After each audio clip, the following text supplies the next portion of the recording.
मुजफ्फरपुर में पहुंचे एआईएमआईएम के प्रदेश अध्यक्ष ने कहा कि सच्चे ए टू जेड पार्टी हम हैं। राजद मुसलमानों को गुमराह करने वाली दल है। इस चुनाव में हमने दी प्रमाण है। आरजेडी सिर्फ ठगी करने वाली पार्टी है। आरजेडी और कांग्रेस ने मुस्लिम समुदाय के लोगों को ठगने का काम किया है। जिसने लालू राज बनाया उसको ही दरकिनार कर दिया गया है। जो खुद को मुस्लिम समुदाय के सच्चे हितैषी बनने का दावा करते हैं वह आरजेडी कोई नहीं बल्कि ठग है। एआईएमआईएम के प्रदेश अध्यक्ष और किशनगंज प्रत्याशी अख्तरुल ईमान ने कहा, मुजफ्फरपुर में पहुंचे पार्टी के सभी लोगों से बातचीत करने के दौरान कई बातें कही। इस दौरान एआईएमआईएम के प्रदेश अध्यक्ष ने कहा, बिहार में अब आरजेडी का सुपड़ा साफ होने जा रहा है। आज़ादी के बाद से मुस्लिम समुदाय के लोगों को अपनी खैरात और जागीर समझने वाली कांग्रेस पार्टी और राजद मुस्लिम समुदाय के लोगों का मोह भंग होता जा रहा है।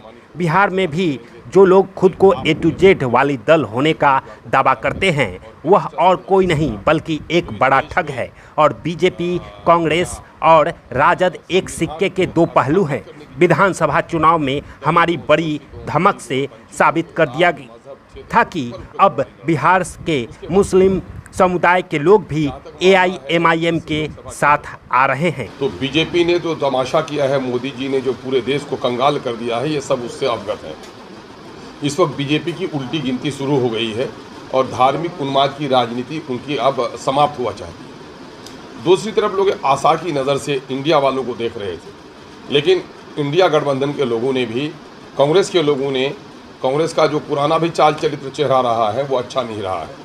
वो न अपने आप को पूरा सेकुलर कह पाते हैं, न कॉमनल होने की हिम्मत वो करा पाते हैं। यहाँ पर जो उन्होंने अपना उम्मीदवार दिया है, ये वही उम्मीदवार है जो पिछले 10 सालों से मोदी के नफरत के एजेंडे पे काम करता रहा है और उसके धार्मिक और सामाजिक सौहार्द को बिगाड़ने वाले जो शब्द हैं वो सबके कानों में गूंज रहे हैं। और ख़ासकर यहाँ का जो दलित समाज है, सेकुलर समाज है और मुस्लिम समुदाय के जो लोग हैं उससे बड़ा मर्माहत थे यहाँ के कि यहाँ पर एक ऐसे कैंडिडेट को दिया गया है जो दोनों तरफ बीजेपी है। यहाँ बीजेपी के अलावा कोई सेकुलर कैंडिडेट नहीं था। यही वजह है कि एआईएमआईएम को फैसला लेना पड़ा कि मुजफ्फरपुर में आम जनों का जो सेकुलर लोग हैं, जो लोग शांतिप्रिय लोग हैं, जो लोग धर्मनिरपेक्षता पर विश्वास रखते हैं, ऐसे लोगों का वोट कहाँ जाएगा। हम लोगों ने अपना उम्मीदवार दिया है। अजय जी निषाद जी जो हैं, जो पिछले दिनों में यहाँ पर एमपी रहे पिछले 10 सालों से, भाजपा के तमाम तर घिनौने एजेंडे को, समाज को बिगाड़ने वाले एजेंडों को, मंदिर मस्जिद के झगड़ों को जो हवा देते रहे, उनके वो शब्द कि मुसलमान कोरोना फैलाते हैं, हमारे धार्मिक संस्थाओं को उसने कहा कि यह आतंकवाद की पढ़ाई हो रही है।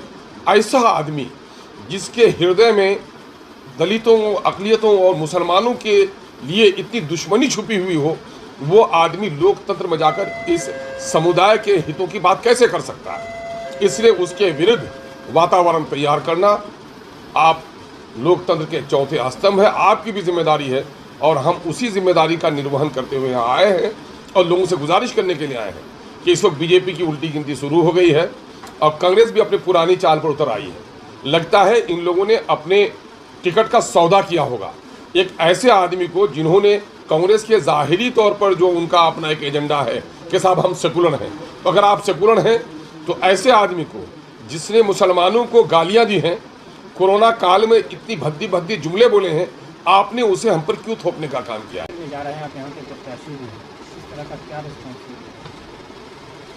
क्षेत्र में तो बहुत ही बेहतरीन रिस्पॉन्स है और लोगों के अंदर मायूसी थी कि 2 कैंडिडेट हैं, एक बीजेपी से हैं और दूसरे वाले भी बीजेपी से ही हैं।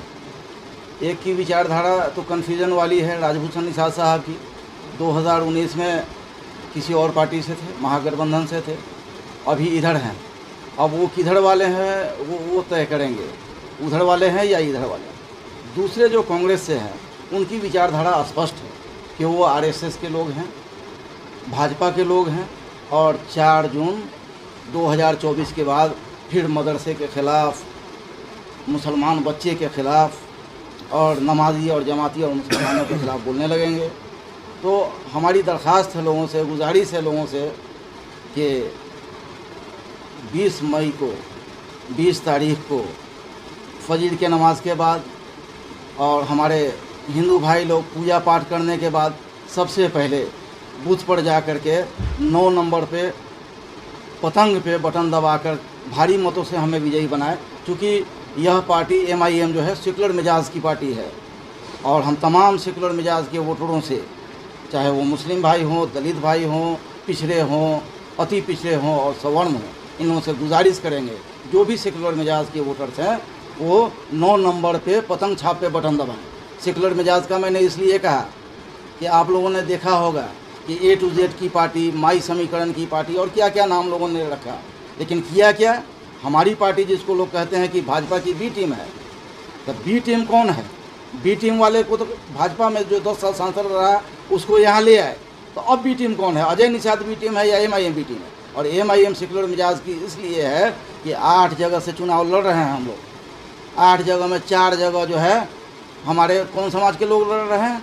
शिवहर से राणा रंजीत सिंह राजपूत समाज से हैं, काराकाट से प्रियंका चौधरी लड़ रही हैं, महादलित समाज से हैं जो सहनी समाज है, और दीनानाथ माझी साहब गोपालगंज से लड़ रहे हैं, वो अति पिछड़े हैं। अखिलेश्वर प्रसाद सिंह लड़ रहे हैं महाराजगंज से, भूमियार समाज से हैं। तो हमारे यहाँ तो सब है, मुस्लिम के साथ साथ पिछड़े समाज के लोग भी लड़ रहे हैं, राजपूत समाज के भी लोग लड़ रहे हैं, माझी साहब भी लड़ रहे हैं और सवर्ण भूमिहार समाज के भी लोग लड़ रहे हैं। तो सबको लेकर के चलने वाली पार्टी, असल A to Z पार्टी तो MIM है, सबको लेकर के चलने वाली। ये नकली लोग, नकली बात करने वाले लोग कि भाजपा की B टीम है, B टीम कौन है ये सबको अब समझ में आ गया। तो हम यही गुजारिश करेंगे, सारे लोगों से निवेदन करेंगे, हाथ जोड़ करके करबद्ध निवेदन है हमारा सब लोगों से कि 20 तारीख को पूजा पाठ करने के बाद, फजर के नमाज़ पढ़ने के बाद चाय नाश्ता बाद में कीजिएगा।